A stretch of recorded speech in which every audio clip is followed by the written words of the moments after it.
Bom, eu queria conversar com vocês um pouco sobre essa questão que envolve, foi falado aqui, de um Deus multicultural, falamos sobre isso. E quando a gente olha para as dificuldades da igreja, quando em termos de mobilização, para trabalharmos essas questões dentro da igreja e também até as dificuldades que temos, os rótulos, e também as dificuldades de compreender e de colocarmos todo mundo num pacote de terroristas, coisas dessa natureza.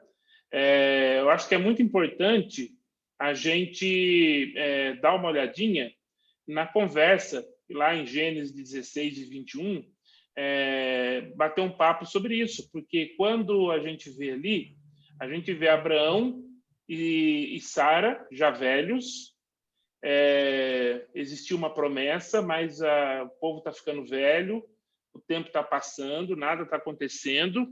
Sara, resolvendo ajudar Deus, ela coloca no circuito uma menina, uma serva, né, que não foi chamada para estar ali, jogaram ela no meio de um tiroteio. E então a gente observa que nesse tiroteio aí aconteceram algumas coisas. Então a gente está falando de alguns probleminhas na família de Abraão, né? E agora Abraão e Sara estão numa situação aí que a Sara chega, entende que a descendência de Abraão precisa continuar, e aí Agar engravida de Abraão, né? Agora Agar está ali na casa, ela sobe de patamar, porque agora Agar ela já não é mais somente uma serva, ela é alguém que está carregando um filho de Abraão. Então ela ficando quietinha, ficando ali na dela, o que vai acontecer é que ela vai estar na boa, ela está num outro status, né? Mas a gente vê também que no texto fala que acontece algumas coisas ali e que a barriga de Agar vai crescendo e aí Sara começa a ter problemas, porque a impressão que a gente tem ali é que aquela barriga está incomodando, ou a posição, ou a inveja, as coisas começam a acontecer ali, a ponto de Sara chega para Abraão e fala, ó, não dá mais. Sabe? É como se fosse assim, ou ela ou eu, né? Aquela coisa. E Abraão chega e fala, olha, ela é sua serva. Você se vira, você cuida aí, porque não tem nada com isso. Então, na verdade, você tem aí o retrato da natureza humana, né? Nas situações, nas crises, nas situações, nas precipitações. E aí o que a gente tem, na verdade, é um problema que a Sara, então, resolve mandar Agar embora. Então, quando Agar vai embora, a gente vê que é uma mulher grávida, né, que está indo embora, que está indo para o deserto. O deserto não é fácil sobreviver no deserto. É nesse contexto que é interessante. É nesse contexto que a Bíblia diz ali em Gênesis 16 que o anjo do Senhor chega, vai ao encontro. Alguns acreditam que esse fenômeno é uma teofania, né, que Cristo está ali encontrando com ela. Então, os teólogos alguns concordam, outros não. Agora, é fato do que o que está acontecendo é algo divino. Há uma intervenção divina. Um Deus que é a sua natureza de graça, de amor incondicional, né? Esse jeitão relacional do nosso Deus, que faz ser totalmente diferente do Deus do islamismo, um Deus nosso que é transcendente, mas também é Emanuel, ele é também imanente, Deus conosco. Então, é essa característica desse Deus que ama, ele vem agora ao encontro de Agar e numa posição de reconciliar e também de amor e de graça, ele chega para ela e fala de onde você vem e para onde você vai. Na verdade, ele está querendo uma prosa, ele está buscando uma conversa, porque ele já sabe de onde ela vem, né? E aí Agar chega e fala tal, e a Sara e tal, e não sei o quê. E aí ele diz, volta para lá, né? volta, nós vamos ajustar esse negócio, volta, eu estou com você, as coisas vão acontecer, inclusive esse menino que está na sua barriga, eu vou multiplicar as descendências dele, né? Então Deus está falando, né? Que a intenção de Deus aqui é abençoar aquele menino que está na barriga, né? Vai chamar Ismael, né? Então quando nós lemos o Gênesis 16, a gente vê um diálogo de uma mulher simples, uma mulher que não era hebreia, né? Uma estrangeira. E aí você vê que ela conversa, ela tem uma conversa, ela dá nome. Olha que interessante. Ela dá nome. Quando a gente olha aqui em Gênesis, no capítulo 16, deixa eu olhar aqui, você vê que na conversa que ela tem, no final do capítulo 16, você vê que ela faz teologia, né? Ela faz. Esse é o conceito que quando nós vemos a teologia, que é o conhecimento de Deus, né? E não é algo abstrato, mas é algo que vem à realidade humana, a gente observa que ela faz teologia. Ela chega aqui, olha que interessante, ela diz assim, aí, você está grávida e terá um filho, ele dará o nome de Ismael, porque o Senhor a ouviu em seu sofrimento. Então, Deus que vem ao encontro dos que sofrem, e ele ouve, né? Um Deus que é o Emanuel, né? O Deus conosco. E aí diz o seguinte, você está grávida e terá um filho. Ele dará o nome de Ismael, porque o Senhor o ouviu em seu sofrimento. Ele será como jumento selvagem. Jumento selvagem é uma ideia interessante, né? Porque no hebraico, jumento selvagem, que aparece em 2 textos no Antigo Testamento, aqui e lá em Jó, a ideia é de liberdade. O jumento selvagem, quando ele está solto e livre, ele sai pulando, fazendo todas as estripulias de um jumento selvagem. Não tem nada segurando ele. Deus está dizendo assim, Agar, você é escrava, você é serva, você entende o que é ser escrava. Mas o menino que está na sua barriga, ele vai ser livre como o jumento selvagem. Não tem nada aqui de prisão, de terrorismo, por isso que eles matam, por isso que eles explodem ônibus, não tem absolutamente nada. Infelizmente, nas nossas igrejas, nós temos um grande problema. Por quê? Porque a gente faz uma exegese desse texto aqui, bem tendenciosa. E o texto diz mais, olha que interessante. Esse foi o nome que ela, olha que petulância divina, abençoada, esse foi o nome que ela deu ao Senhor, que lhe havia falado, tu és o Deus que me vê. Gente, uma mulher, olha que maravilhoso, sem esse pedigree todo, no deserto, condição complexa, Deus se incomoda de lá do seu trono, Deus se incomoda com ela. Deus se incomoda. Ele vem numa intervenção, porque ele é graça, ele é amor, ele ama, que é a essência dele. E aí ela diz assim, tu és o Deus que me vê, pois dissera, teria eu visto aquele que me vê? Por isso o poço que fica entre Cádiz e Bered foi chamado de Beer Lai Roi, que significa o poço daquele que vive, um Deus que vive e um Deus que vê. Não é Deus morto, não é Deus cego, é um Deus que vive. Olha que interessante o marco que ela deixa, a construção teológica dessa mulher. Então, quando nós olhamos esse texto, e quando nós olhamos que ela volta realmente, e quando ela volta, nós sabemos que Deus cumpre a promessa, nasce Isaac, enfim nasceu Isaac, né? O menino cresce, o Ismaelzinho também está crescendo, e aí existe um outro conflito, né? Que nós sabemos ali em Gênesis 21, e é uma reflexão aqui, não é uma pregação. E então, o que nós vemos é que agora dá um outro problema ali, e agora Agar já vai embora com o Ismaelzinho. E aí, realmente, Deus fala com Abraão, fala, olha, realmente agora é a hora deles partirem. Ouve a Sara, agora é a hora de partir. Aí, Abraão, ele prepara a comida, prepara a água. Na verdade, Abraão sabe que essa comida, essa água não é suficiente para um deserto. Então, Abraão era um homem de fé. A gente vê toda a pipocada que ele deu ali, os problemas, mas a gente vê que Abraão é um homem de fé, né?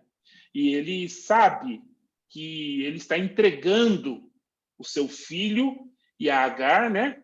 Está entregando eles na mão de Deus, porque ele sabe que lá na frente ele perde o controle da situação. E foi o que aconteceu. Em Gênesis 21, chega uma hora que acabou tudo. Agar, ela não quer mais ver o menino sofrer, que vai morrer, ela distancia do menino, porque sabe que ele vai morrer. E aí, novamente, o Deus que ama, aí a Bíblia diz que o anjo do Senhor vem, né? E aí, o que nós sabemos? Aparece um poço, ou esse poço já estava ali, ou esse poço ele é criado do nada. O que nós sabemos é que há novamente uma intervenção divina, né? Ela pega, então Deus ouve o choro do menino. Então, a gente vê o nosso Deus como ele ama, como ele é fiel. E quando Agar estava barrigudinha dele, né? A gente, como Deus promete abençoar a descendência de Ismael, a gente vê em Gênesis 25 a descendência. Se você olhar em Gênesis 25, aparece ali os filhos de Ismael. E aí você vai ver que um dos filhos de Ismael, deixa eu só olhar aqui em Gênesis 25, você vai ver que um dos filhos de Ismael,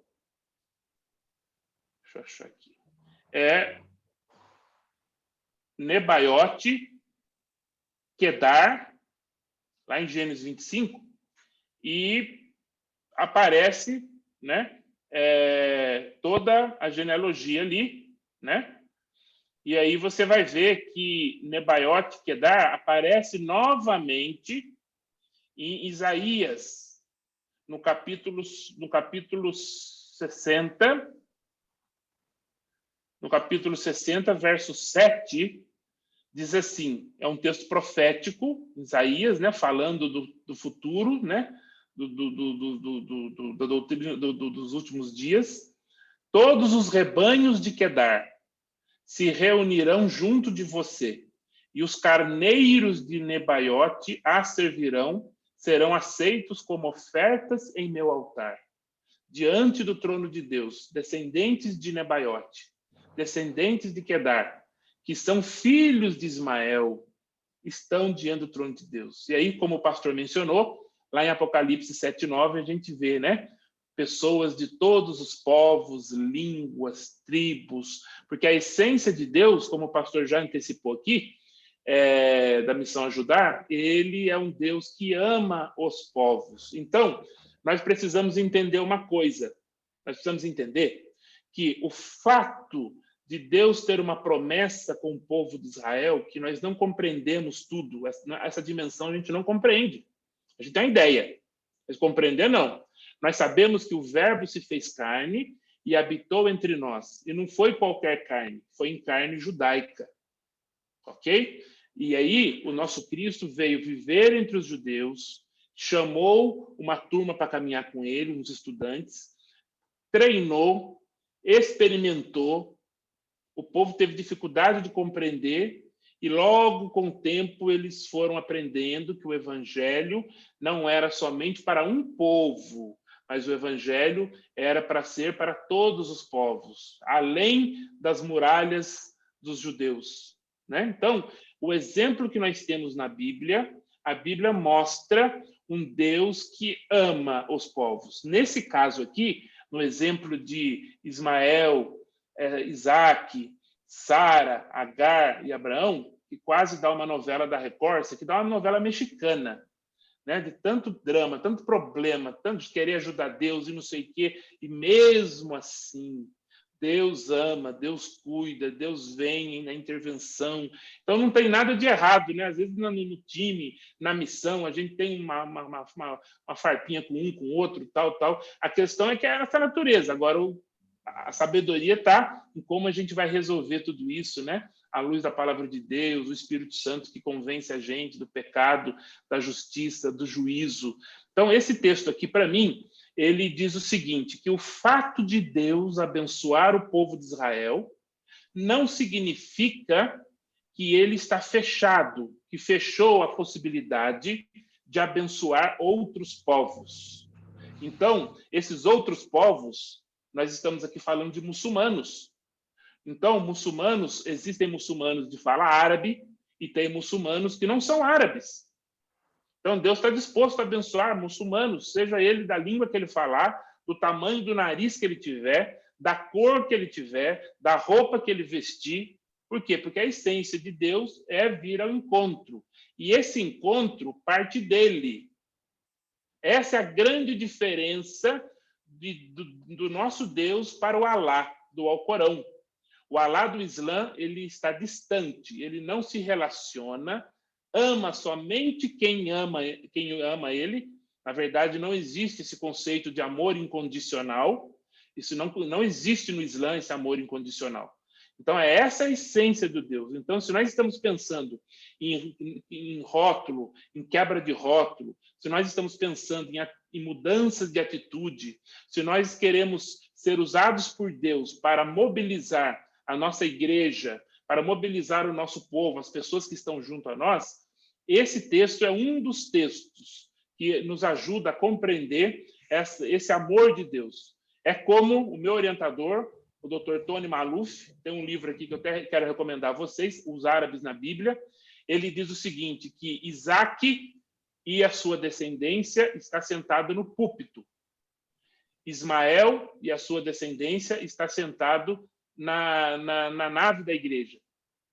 Como o nosso Deus ele é um Deus de graça e abençoa, e amor incondicional, ele decide abençoar tanto os que estão no púlpito, como também os que estão na nave da igreja.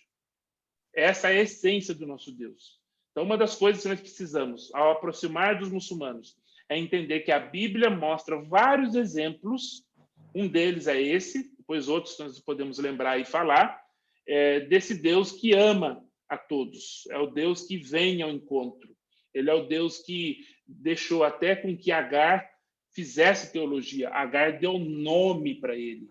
Olha que coisa maravilhosa, né? Como Deus ele nos usa, né? Nas nossas deficiências, nas nossas situações, que às vezes a gente acha que nós não vamos conseguir, mas ele é o Deus que chama, ele é o Deus que tem nos chamado, mas ao mesmo tempo existe uma grande comissão, e essa grande comissão é para todos, toda a igreja, né? Do ide e ensinar os povos, né? Então, é isso que eu queria estar compartilhando com vocês sobre essa questão, né? Da gente entender que todo esse rótulo, essa situação, eu creio que a Bíblia mostra para nós, nesse e outros exemplos, como nós podemos ajudar as pessoas a compreender o Deus que ama, né? Nós estamos falando aí de muçulmanos, de 1,8 bilhão de muçulmanos, em que a sua maioria são pessoas que têm as suas vidas, a crença é diferente, eles acreditam num Deus distante, que o que tinha que se revelar, revelou no Alcorão, né? Então, Maomé é o exemplo de homem para eles, então, o exemplo de livro a ser seguido é o Alcorão, e o exemplo de homem a ser seguido é Maomé, né? Então, eles creem nessa situação. Cristo é um profeta importante, mas não é salvador, não tem efeito salvífico. O Cristo ele é muito importante no Alcorão, mencionado até mais vezes que o próprio Maomé, porém, quando nós falamos de salvação, Cristo ele é um profeta que curou, ressuscitou, fez milagres, mas com relação à salvação, eles não acreditam, né? E aí acreditam que nós cremos em 3 deuses, porque existe um conceito no Islã chamado de Tawhid, que é a unicidade de Deus. Eles acreditam que qualquer coisa que arranhe a unicidade de Deus, que Allah é único e nada pode ser igual a ele, né? Então, essa interpretação de unicidade é uma interpretação errônea.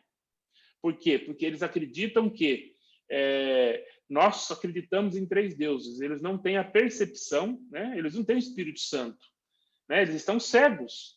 Eles não entendem que Jesus é o Filho de Deus, e não é filho de sangue, não é filho de DNA, não é gerado. Deus teve relação sexual com Maria para gerar Jesus, né? Não é nada disso. Eles pensam que nós cremos assim. Então, nessas aproximações, nesse lado de não rotular, nesse desejo de ir ao encontro, de se relacionar, é aí que nós temos exatamente a oportunidade de ouvir, aprender e aí ter a oportunidade de comunicar as boas novas, que é a proposta nossa de ver como nós vamos apresentar as boas novas. Então, a primeira parte da minha conversa é aqui, eu vou fechar aqui para a gente poder trabalhar aí uma conversa. Né?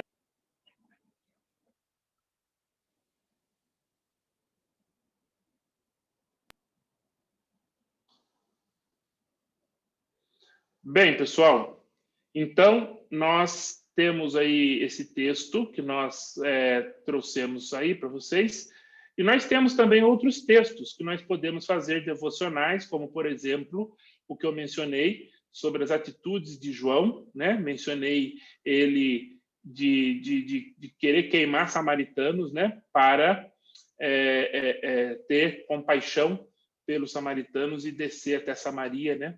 Lá em Atos 8, para orar por eles. Nós temos também uma lição de missiologia, quando nós estudamos o encontro de Jesus com a mulher samaritana. É um assunto que a gente vai falar amanhã, fazer um devocional amanhã.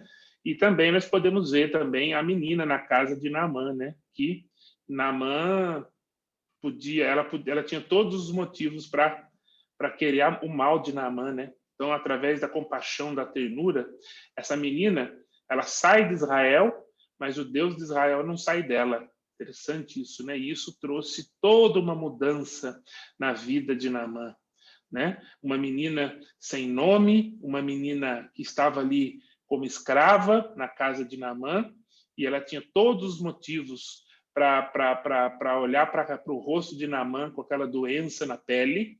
Ela tinha todos os motivos para ela chegar e falar para Naamã, né? Ou pensar, né? Que esse rapaz fique podre, né? Que a cara dele caia podre, porque me tirou de lá de Israel, me tirou da minha cultura, não é?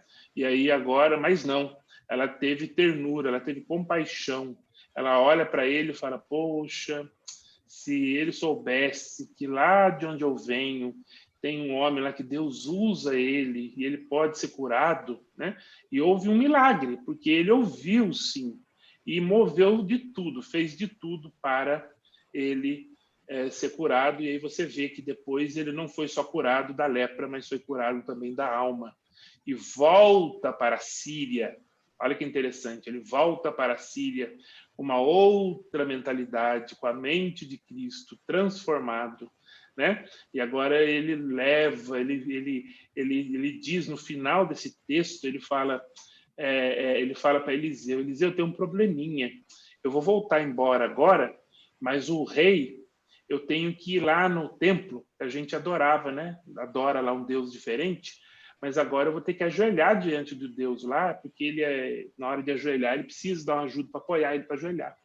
Aí Eliseu diz para ele: vai em paz, meu amigo, né? Eu já sei que esse ajoelhado aí não tem nada a ver com a idolatria, você entendeu a diferença dos outros deuses para o verdadeiro Deus, o Deus de Israel, né?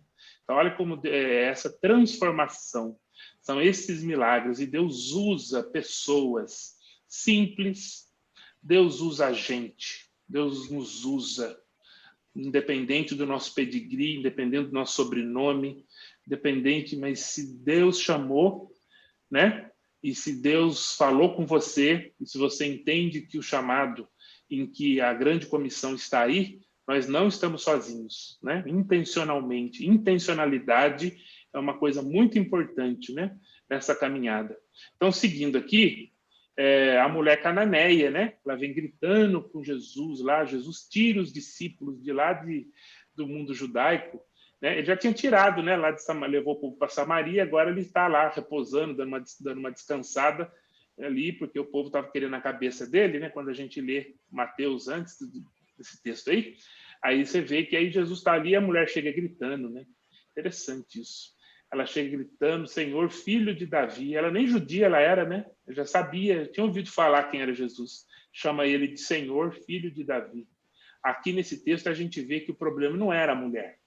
A gente vê que o problema não era ela, não, eram os discípulos. Despede ela que vem gritando, porque Jesus não disse nada quando ela falou, quando ela pediu help. E aí ela ajoelhou, ela adorou, e Jesus falou que, olha, eu não posso fazer isso porque eu vim para os judeus. Não é certo dar comida para os cachorrinhos e não dá para o pessoal de onde eu vim, do pessoal aqui. Na verdade, cachorro, para o contexto cananeu, é um animal querido. Já no contexto judaico, é um animal impuro.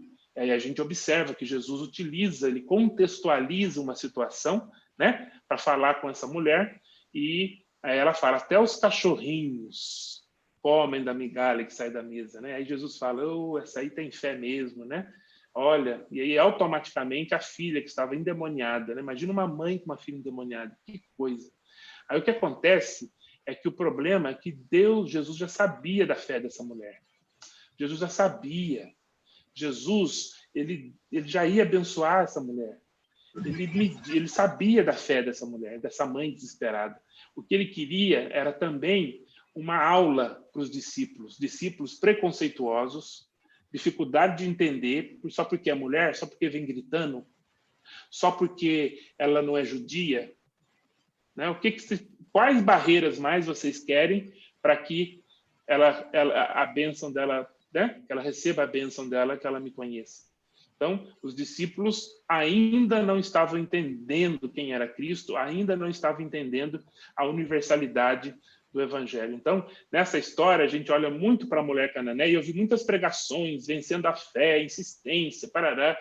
Olha, eu acredito que num contexto de coletividade, em que Jesus ensinava através dessas e a proposta era preparar aquela turma problemática, que eu não chamaria ninguém para caminhar comigo, se fosse eu não chamava ninguém.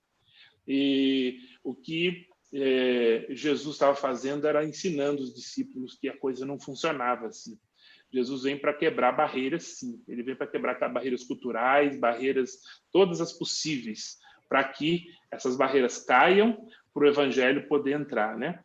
Agora, o que eu queria falar com vocês é o seguinte: alguém se pessoal, acho que tem microfone aberto. Se vocês puderem fechar o microfone, eu agradeço. Acho que tem microfone aberto aí. Dá uma olhadinha aí, por favor. Obrigado. Bom, o que nós precisamos entender é que no século passado, a maior parte dos cristãos vivia nos Estados Unidos e na Europa.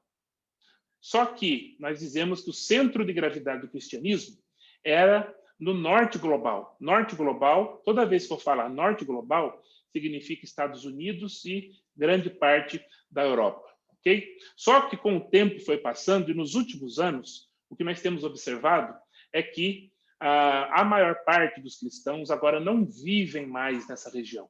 A maior parte dos cristãos vivem, nós chamamos do sul global. Toda vez que eu falar sul global, vocês entendem África, Ásia, América Latina e algumas ilhas do Pacífico. Então, o que nós estamos dizendo é que há uma mudança no centro de gravidade do cristianismo. Então, agora você tem bastante irmãos estudando, bastante irmãos estudando teologia, bastante irmãos estudando missões, bastante igreja sendo plantada na África, na Ásia, na América Latina, no Pacífico. Então, há hoje um grande interesse do mundo acadêmico e não acadêmico de ouvir as vozes da igreja asiática, da igreja africana, da igreja da América Latina, da igreja de algumas ilhas do Pacífico.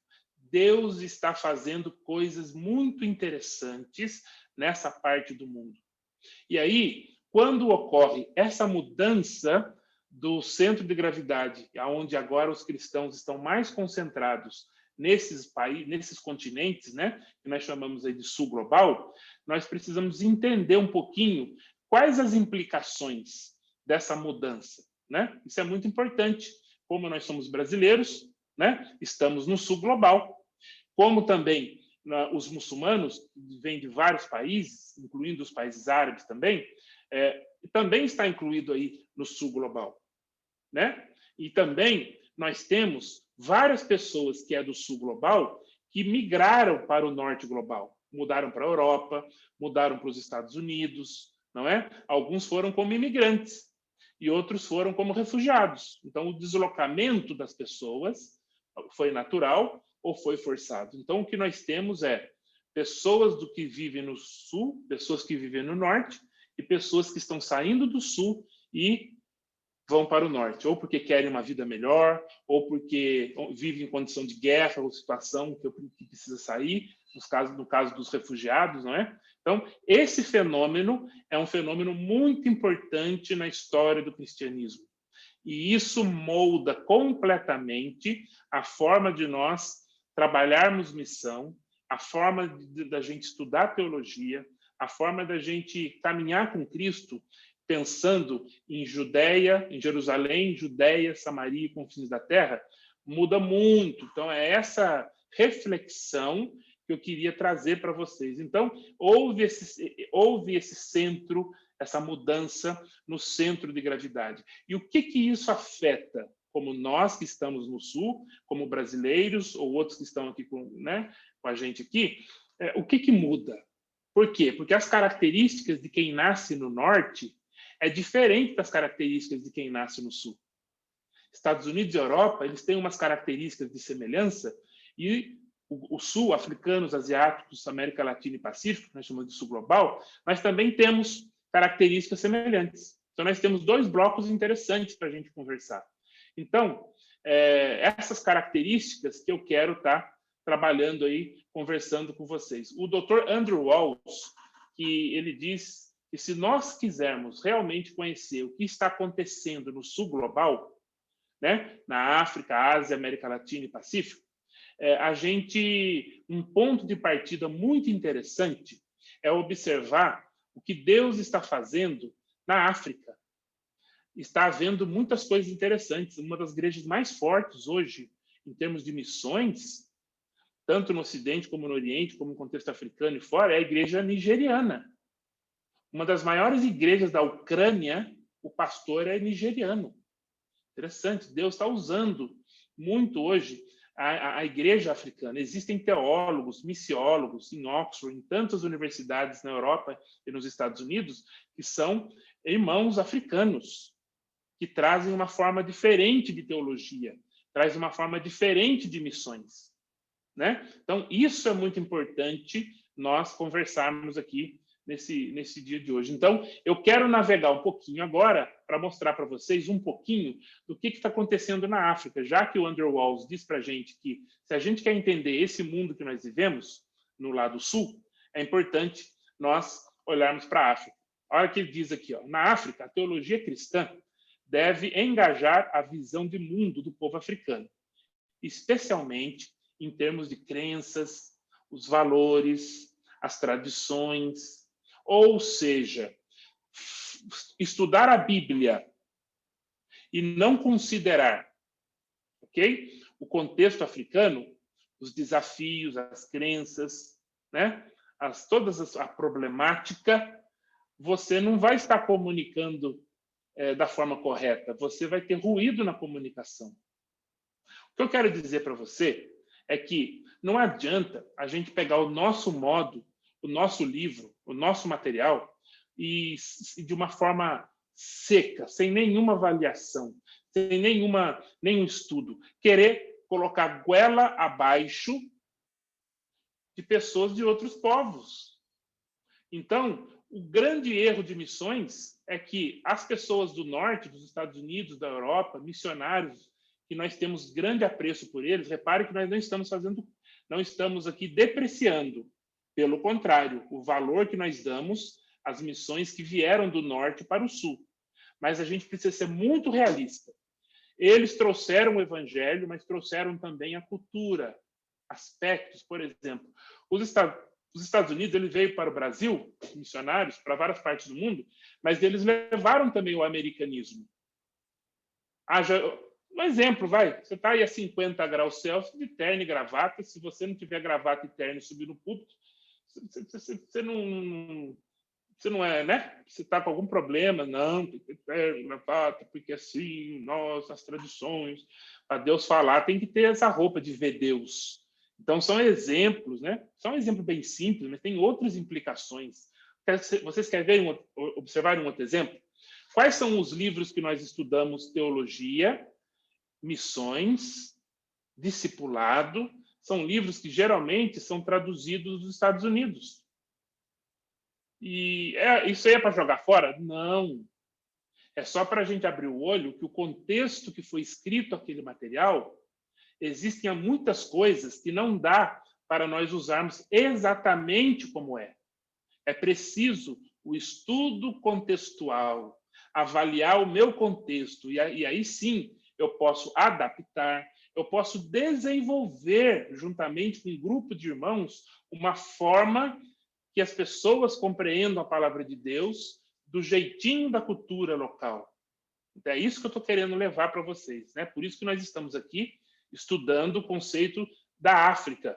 A teologia cristã não pode se isolar dos desafios da humanidade. Eu preciso entender o ser humano.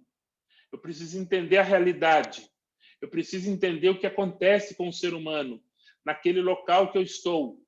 Os seus desafios, violência doméstica, pobreza, poluição, violência, corrupção, tantas coisas que podem acontecer naquele contexto, que não adianta eu estudar a palavra de Deus e não aterrissar nas realidades. A palavra que transforma, a palavra de poder transformadora, não adianta eu ficar numa forma abstrata estudando algo que isso não vai trazer uma realidade, não é? Qualquer teologia que ignore o contexto humano e sua miríade de problemas isolou Deus do contexto humano. E, portanto, é uma teologia para anjo, abstrata. Então, quando eu falo teologia, gente, não estou falando da teologia acadêmica, 5 anos de estudo, eu estou falando de conhecimento de Deus, estudo da palavra de Deus. Ok? Então, quando nós fazemos teologia, nós precisamos entender o contexto humano, entender os problemas daquela realidade, né? Vou dar um exemplo. Eu servi no Senegal, meu primeiro campo missionário foi o Senegal. E aí, uma das realidades que nós tivemos ali, eu ajudava apenas um iniciante na caminhada, pessoas muito mais experientes. Ali nós entendemos que havia uma deficiência. Depois de estudar, conversar, bater papo, esgotar o que eu podia, eu verifiquei que eles tinham poços de água, mas os poços estavam contaminados. Então, é possível descontaminar? É possível ajudá-los a proteger a água? É possível ensiná-los a não contaminar mais? É possível colocar um filtro na casa deles? É possível fazer latrinas para que não ficassem fazendo o número 1 e o número 2 ali na rua? Tal? E de que maneira fazer com que eles continuem nesse modelo de adaptação a essas mudanças novas, né? Aí a gente vai aprendendo. O aprendizado foi o seguinte, que se não tiver a participação dos locais, as coisas não acontecem, porque por mais que a gente adapte, por mais que eu faça a limpeza de água, do poço, tal, se eu não tiver o feedback, os informantes do local, eu não consigo trazer exatamente o que eu quero. Por que tem a ver tratar a água do poço? O que tem a ver fazer latrina e a pregação do evangelho?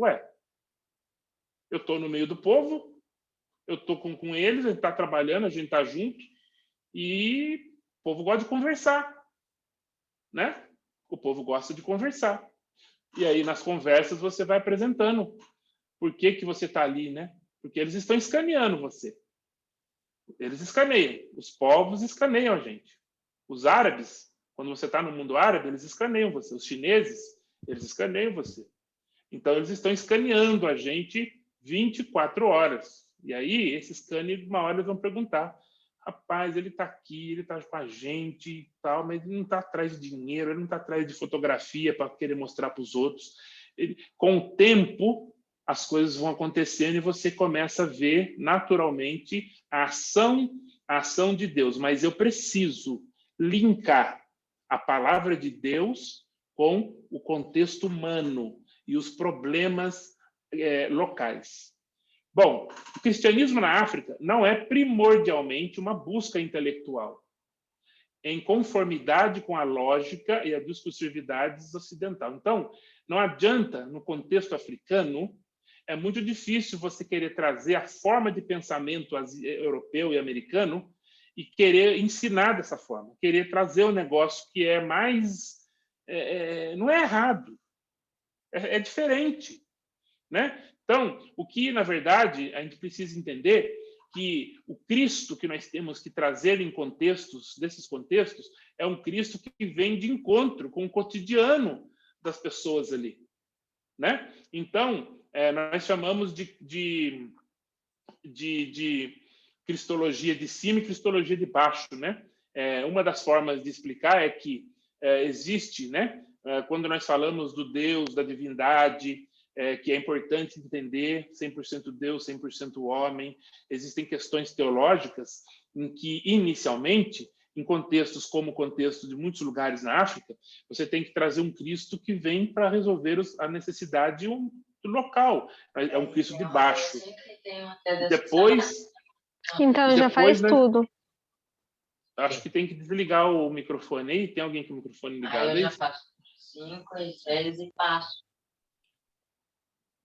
Jefferson, você pode ir em participantes e clicar em desativar todos os microfones, depois você ativa. É que eu estou no PowerPoint aqui agora. Quando você entra no PowerPoint, deixa eu ver aqui, peraí. Eu não vou fazer isso agora não, porque já quebrou isso aqui, mas tudo bem, vamos continuar. E o cristianismo na África, então, nós temos que imaginar que se nós vamos pregar o evangelho, nós precisamos entender o contexto. Não adianta eu de ficar filosofando algumas coisas, que é importante, mas talvez não seja a primeira coisa a fazer. Entendeu? É isso que eu estou querendo dizer, né? Então, vamos aqui. O tipo de formação teológica que os africanos recebem nas instituições na África, usando os padrões ocidentais de treinamento, nós que trabalhamos com missões, gente, pelo amor de Deus, vamos entender isso aqui. Usando os padrões ocidentais de treinamento, não atende às reais necessidades, os problemas da vida do povo africano. Por isso que o Andrew Walls diz o seguinte: quer entender o cristianismo do sul global? Dá uma olhadinha nas coisas certas e erradas que está acontecendo na igreja africana. Então, nós observamos que ainda estamos, como igreja missionária brasileira, temos muita coisa linda que nós estamos fazendo, que Deus está usando a gente.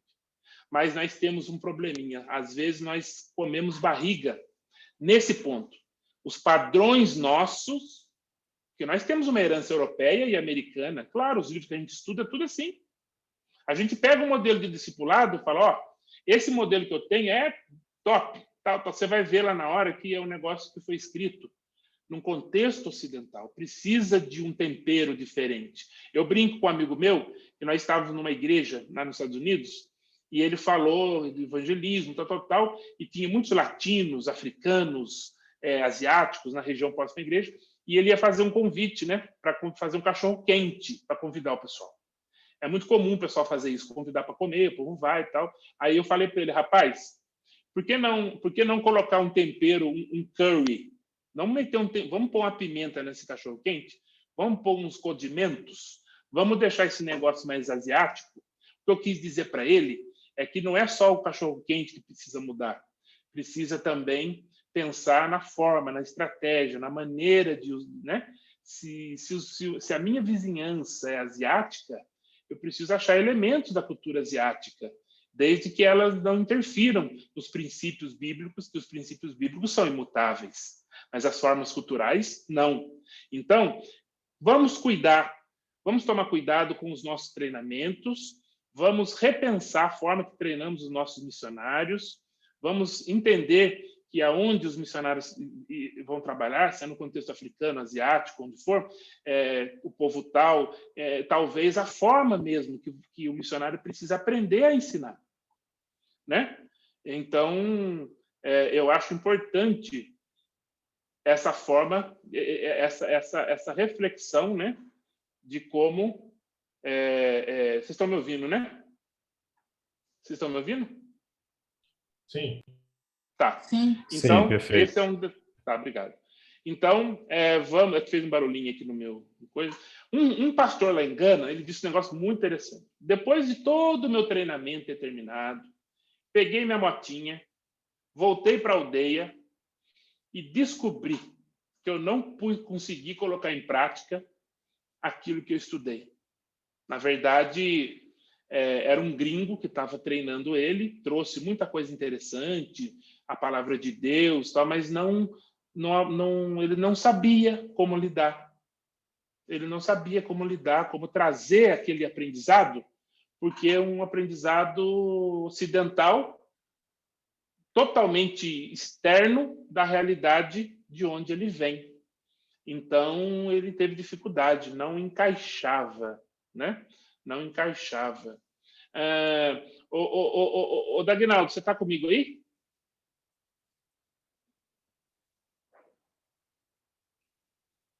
Dagnaldo.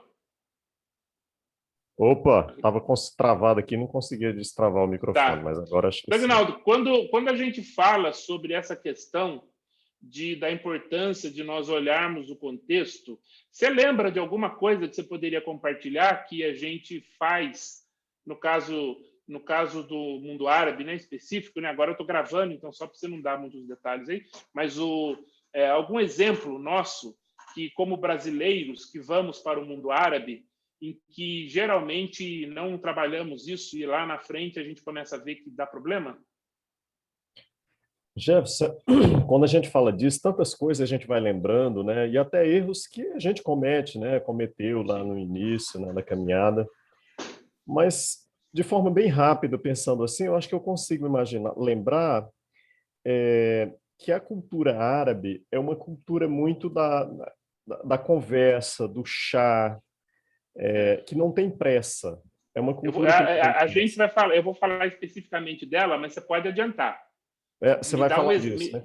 Eu estou fazendo um refino, eu estou falando do sul global, geral, depois eu vou cair na cultura árabe, mas é importante você trazer algum exemplo prático, uma coisa bem prática, depois lá na frente você pode gastar saliva também ajudando a gente. Não, mas só assim, de pensar, eu fico lembrando aqui, enquanto você está falando, de pensar que às vezes eu tinha dificuldade com isso, porque eu sempre fui uma pessoa muito cuidadoso com o tempo. Então, assim, marcou um horário, eu sempre chegava um pouco antes, não aceitava a pessoa atrasar. Eu assim, com brasileiro, por exemplo, quem estava comigo, você conhece a Iriné, né? A Iriné morre de raiva, porque eu não tinha paciência zero. Paciência zero. Com atraso, não. Marcou, chega no horário. E isso é muito difícil, você, às vezes, lapidados por essa mentalidade europeia, britânica, alemã, do horário, você só pode chegar na casa de alguém. Orientar a gente, na verdade, eu acho que eu também cometi os mesmos erros. A gente vem de uma formação de orientado por evento, orientado por tarefa, desculpa. Por tarefas, orientado por tarefa. Nós somos multitarefas, né? Aí a gente quer, inclusive, olha outra coisa que a gente, meu Deus do céu, impensável, quem está aí que é da Europa sabe muito bem disso, mas é impensável você simplesmente sair daí, ir na casa de um vizinho, bater na porta e sentar para tomar café. Não, eu estava passando aqui, resolvi te visitar. Pelo amor de Deus, você vai preso se fizer uma coisa dessa. E no Oriente Médio é outra história, né? A casa precisa ser uma casa que tem uma receptividade nesse sentido. A qualquer momento alguém pode bater na minha porta e chegar e falar assim, não, eu estava passando aqui, nossa, passei aqui, lembrei de você, passei aqui para tomar um café com você. Bom, não tem pauta, né, Dag? Não tem pauta. Não tem pauta. Fica, no início eu ficava parado, imaginando assim, aconteceu alguma coisa, ele quer abrir alguma coisa para mim, ou tem alguma coisa talvez que aconteceu que eu vou esperar o momento que ele vai falar. E aí não acontece. Na verdade, ele quis apenas estar junto. E aí, quando a gente pensa, por exemplo, no cronograma, não, agora a gente vamos reunir com essa família, vamos evangelizar, vamos apresentar o plano da salvação, toda aquela história, né? Os 4 passos, o que quer que seja, seguir o manual que eu li, que eu fui instruído no meu treinamento, que eu recebi o livro do discipulado, vamos para a primeira lição. Aí, de repente, você senta não, tá bom, vamos começar. A pessoa, aí você vai falar melhor sobre isso. O assunto é outro, a conversa toma outro rumo. Você está ali no... 7 passos para a vida, não sei o quê. Como isso 4 atrapalha. etapas. Essa mente sistemática que nós estudamos não tem nada de errado. O errado não, é que ela não pode ser aplicada em determinados lugares, né? A mente não é sistemática. A mente não é sistemática. Exatamente. Então, os 4 passos, os 7 caminhos, essas coisas que a gente leva pronto para sentar assim, sentou, vamos lá, abre a sua Bíblia, vamos começar. Isso funciona, claro, muito bem na Europa, nos Estados Unidos, mas no contexto aonde eu trabalhei, isso não funciona, não dá certo. Funciona você estar no meio lá e de repente dá bagunça, não é, Jefferson? Quantas vezes a gente está lá conversando, é coisa séria, lendo a Bíblia, aí começa a rir, conta uma história, outro vai contar e tal, e está tudo muito bem, a coisa não virou bagunça. E isso é parte da liturgia, né?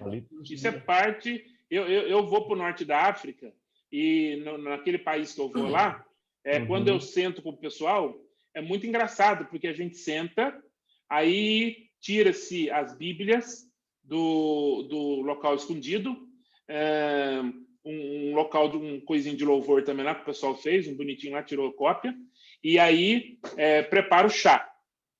E enche a mesa de coisinha, e a gente começa, sentado ali, né, no chão, e aí tem um chazinho, o chá, aquele chá maravilhoso.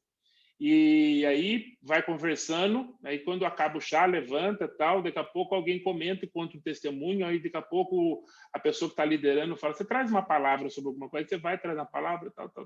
Da hora de almoço, aí nós levantamos, fomos para um lugarzinho do lado lá, comer uma comida local maravilhosa, e aí volta, e aí você pensa que acabou o culto, não acabou. Não acabou.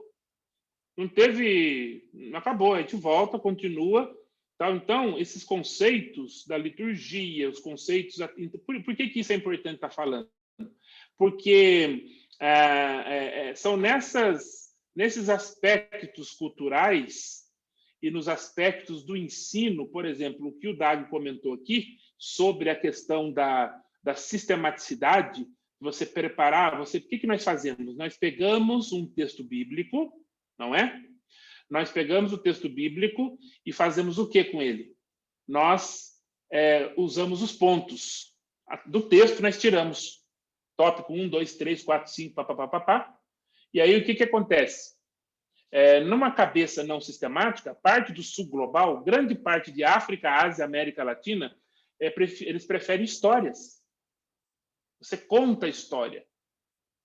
Você conta a história. Você pega aquela história e você traz uma narrativa de um jeito simples, fácil de entender, fácil dele poder reproduzir, né? Que nós vamos falar sobre isso lá na frente. Então, olha como isso é relevante, né? O doutor Kwai Yun, agora nós estamos saindo da África e vamos para a Ásia. Esse irmão aí, ele é top. Ele trabalha muito essas questões da teologia asiática, da realidade, de como estudar a palavra de Deus nos contextos asiáticos, que está no sul global também. A Ásia tem gente pra caramba, não é? A maior parte do mundo ali é naquele canto ali, né? O maior país muçulmano do mundo está ali, a Indonésia, né? Você tem depois Bangladesh, o Paquistão, todos os países não árabes, eles são muçulmanos, mas não falam árabe. E aí, no livro dele, Mangos or Bananas, né? Manga ou banana, porque a ideia, né? É a ideia eles dizem, né? Na cultura europeia, asiática, tem a ideia do ovo, né? Você tem um ovo que ele é branco por fora e amarelo por dentro, né? Então, a pessoa que é estrangeira, às vezes ela é branca por fora, mas ela viveu ali, ela entende a realidade, por dentro ela é amarela, né? E tem a banana, né? Que às vezes ela é amarela por fora, né? E por dentro, que ela é amarela por fora e por dentro é branca. Então, ele trabalha isso, mas ele conversa muito sobre o problema de missionários que vão com uma mentalidade bem diferente da realidade asiática, e ele diz algumas coisas interessantes. Ele diz assim, que a teologia ocidental é tudo certo, mas é um produto das histórias, da cultura e da realidade do Ocidente. A teologia ocidental, ela cabe no Ocidente. Agora, as crenças vindas do Ocidente, fica difícil abordar adequadamente a realidade do sul global, a realidade da Ásia, né? Então, isso é uma questão. Ele também diz que a teologia ocidental pressupõe uma visão de mundo que foi fortemente influenciada pelo iluminismo. Gente, o norte global, Estados Unidos e Europa, foram fortemente influenciados pelo iluminismo, né? Aquele movimento que teve lá na França, né? Que diz que penso, logo existo, né? Então, o iluminismo, aonde ele entrou com tudo, gerou o quê? Gerou individualismo, uma cultura individualista, né? Aonde eu olho para o meu próprio umbigo. Se você pegar, por exemplo, os filmes americanos, você pode ver que o americano ele vai tomar café, ele toma café andando. O copo já é de papel para ele andar. As empresas de fast food, KFC, McDonald's, nasceram lá, e outras, um monte de marca que nasceu lá. Por quê? Porque na mentalidade individualista, em que tempo, como o Dagnaldo falou, que tempo é precioso, é inadmissível sentar num café e gastar 1 hora tomando café. Né? Eu perguntei para um amigo... Isso a gente não vai ver nunca, lá de onde a gente vem, né, dessa região do Oriente Médio, você não vai ver nunca um barbudo... O iluminismo não passou por lá. Um barbudo, não passou.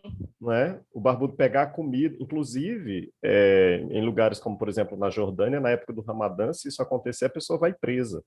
Se ela for vista comendo, ele é preso, fica lá durante os 30 dias preso, depois termina, até sai. Mas assim, você nunca vai ver, um absurdo.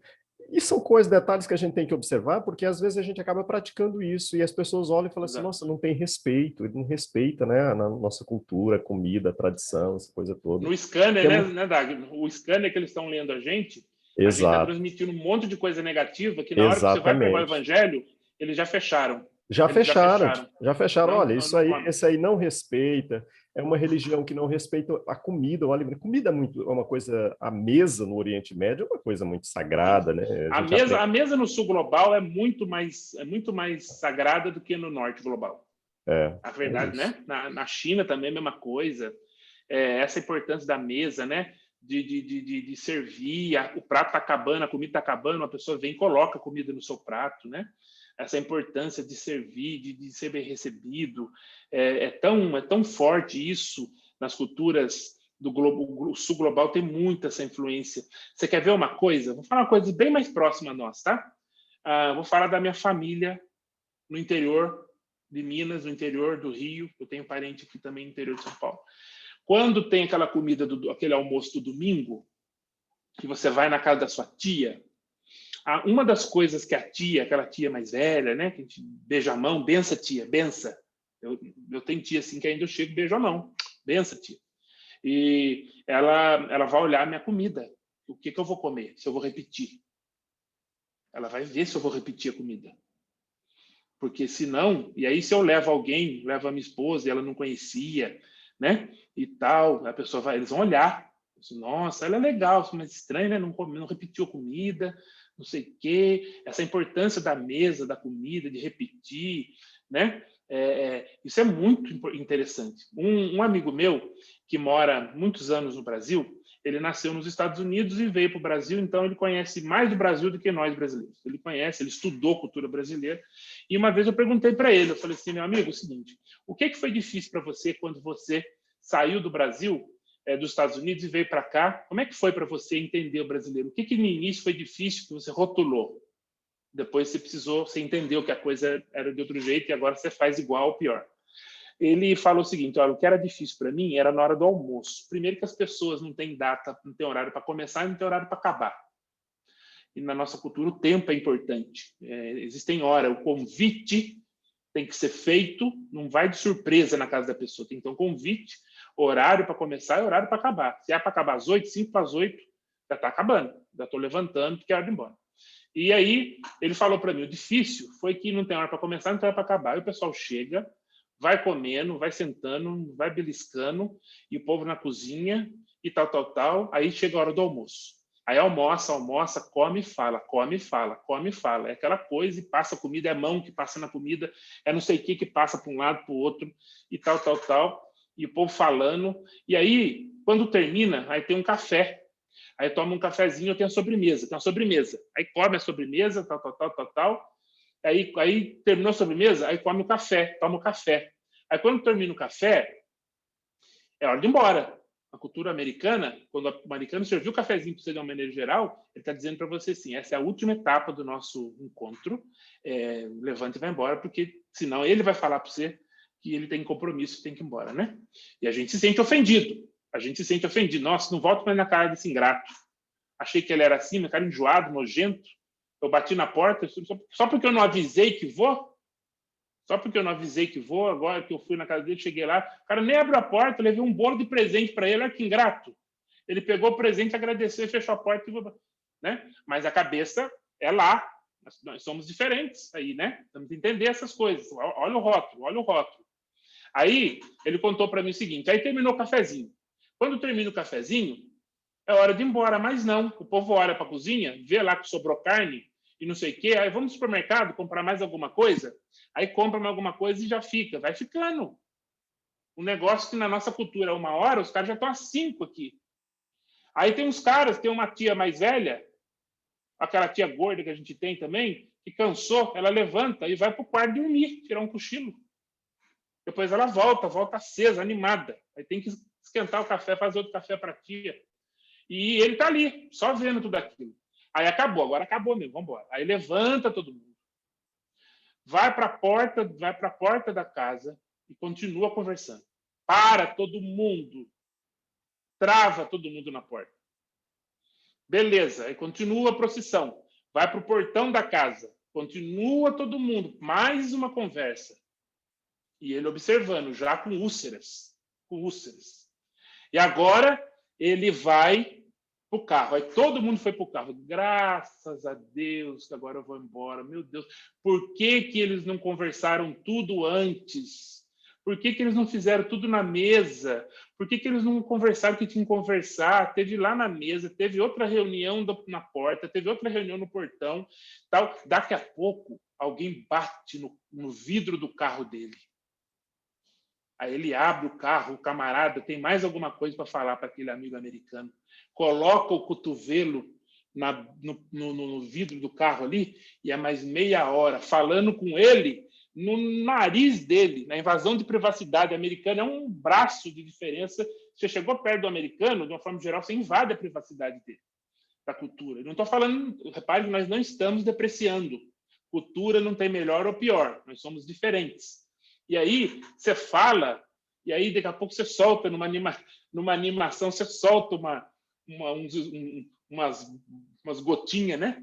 de saliva. Rapaz, uma experiência terrível. Ele conta para mim, uma experiência, achei que eu tinha que voltar para a minha terra. E depois, com o tempo, aprendendo, adaptando, o choque cultural, os ajustes, abrir a casa para conhecer os brasileiros. É assim que ele foi conhecendo. E é assim que nós também precisamos compreender a maneira que ensina. Que maneira que ensina?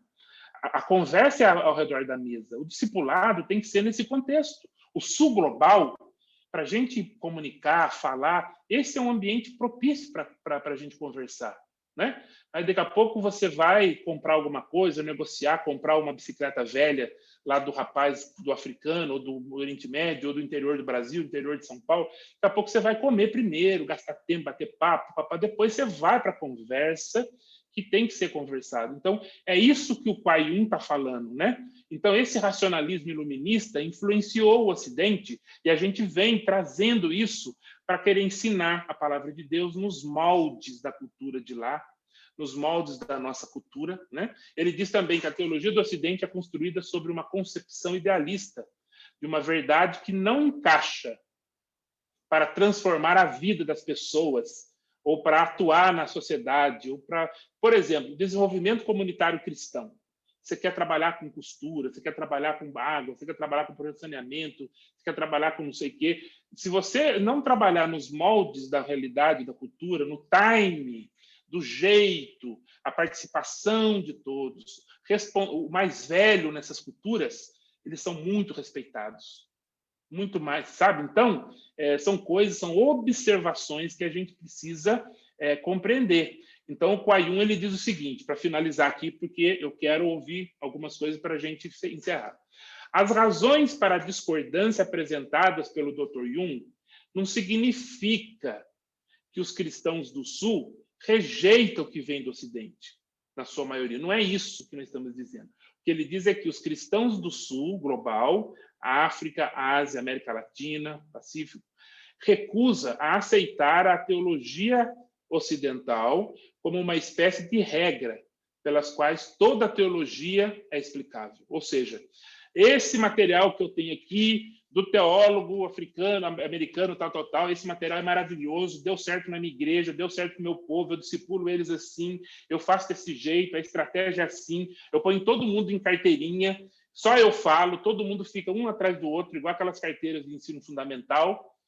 Eu falo, depois que eu falar, vocês vão interromper.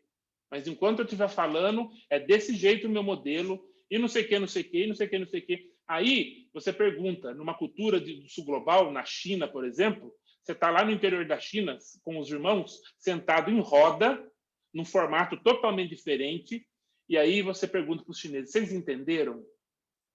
O chinês, na cultura, e na cultura do Oriente, tem muito disso, das pessoas, para não trazer constrangimento para o professor. Se alguém levanta a mão e fala que não entendeu, isso gera vergonha. Isso gera problemas na cultura. Por isso que ninguém fala, todo mundo entende, ou parece que entendeu. Mas você entendendo a cultura desse povo, você sabe que eles tiveram dúvida. Então, você espera acabar a aula, aí bate um papo com gera uma atividade diferente, você gera uma forma de você ter certeza. A forma que eu usava na China era assim, eu falava assim, gente, vocês acham que eu nasci ontem? Já era amigo deles, né? Eu sei que vocês têm um monte de coisa assim. Aí eles começavam a rir.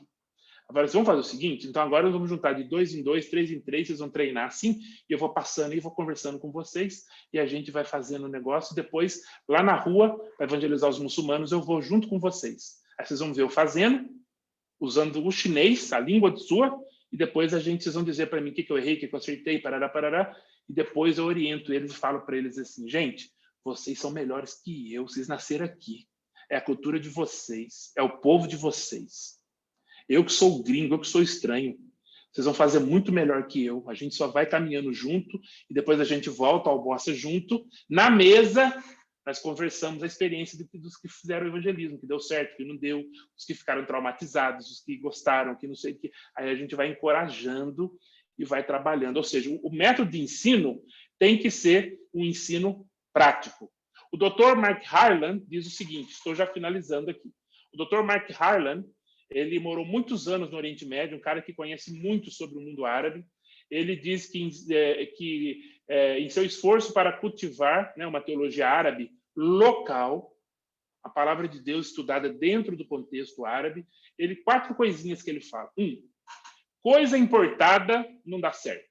2, a teologia transplantada nem sempre é precisa, não é atraente para aquela realidade, ou não direciona para uma agenda correta. Então, sempre vai ter essa questão que a gente precisa analisar. A teologia ocidental ela não é indígena, ela é de fora. Quando eu falo indígena, é algo que seja nosso, uma forma nossa de fazer. Isso envolve cultura, envolve metodologia de ensino, envolve formas de ensino. Por exemplo, ensinar do jeito do Ocidente no formato pontos número 1, número 2, número 3, não é assim. Você conta uma história, você faz um drama, você conta uma música. No sertão do Nordeste, a literatura de cordel é muito usada.